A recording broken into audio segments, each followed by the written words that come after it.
Good morning, everybody.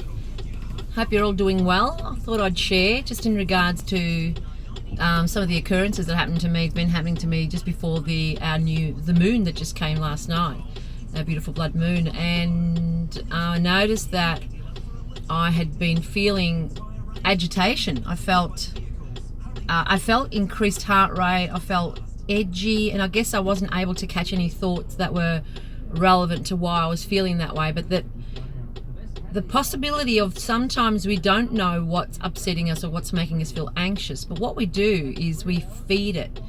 We feed the emotion to try to justify that, and that's just a perfectly good example of the ego-mind construct, because the weather's always going to affect us, just like it affects the ocean and it affects everything.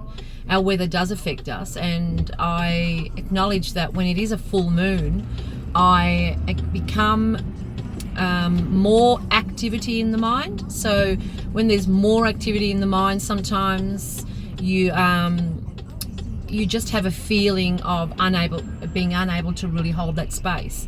So that's what happened to me last night, and I was even asked a couple of times what's wrong, and I just said I don't know. I just nothing's wrong at all, and just try to stay calm. And because what the ego mind does is when you're feeling shit, particularly shit, or when you're feeling agitated for no apparent reason, there'll always be somebody who, well, when that energy is now feeling agitated, there's that gap where we're not able to actually really try to be mindful, and we go straight into ego attack, and quite often it's for the littlest things.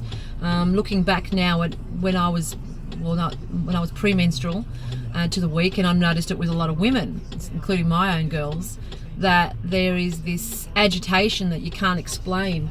And I guess it's about learning how to hold that space without having to react, and that's the trick. So I was the acknowledger of these feelings, not being able to understand why, because usually there's a story, and even the story's rubbish because it gets blown out of proportion.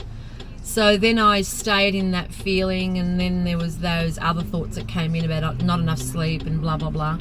So I just allowed the mind to just do what it does, and I remained calm and holding my space and saying within myself, in my mind, I'm going to, attack if I don't be careful, because that is the things that I used to do in the past, whereas now it's a lot less, but still sometimes it's very hard to be able to stop it because it's already happened or it's happening.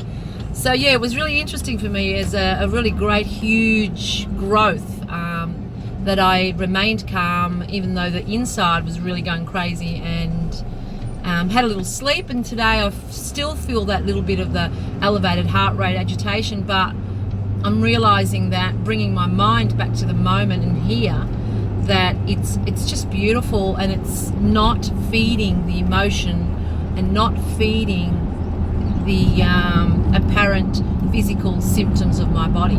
So yeah, I hope that makes sense to you. It's really helpful to just center yourself, take a few deep slow breaths, and just be present, look at the road, acknowledge the thoughts in the background, but do nothing, just observe what's in front of you, and it's really helpful for me. So there, I hope you all have a wonderful day.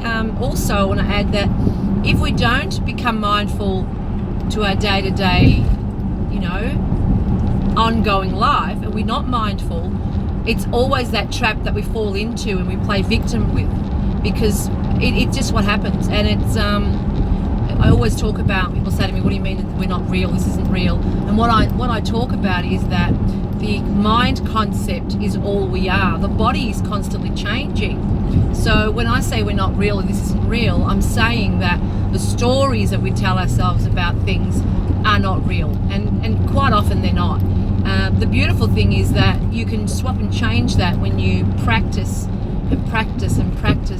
mindfulness, and also being present and being grateful, and seeing that it's just a story that is of you, the story of you, and that one day, you and I are all not going to be here. So to be grateful is very important.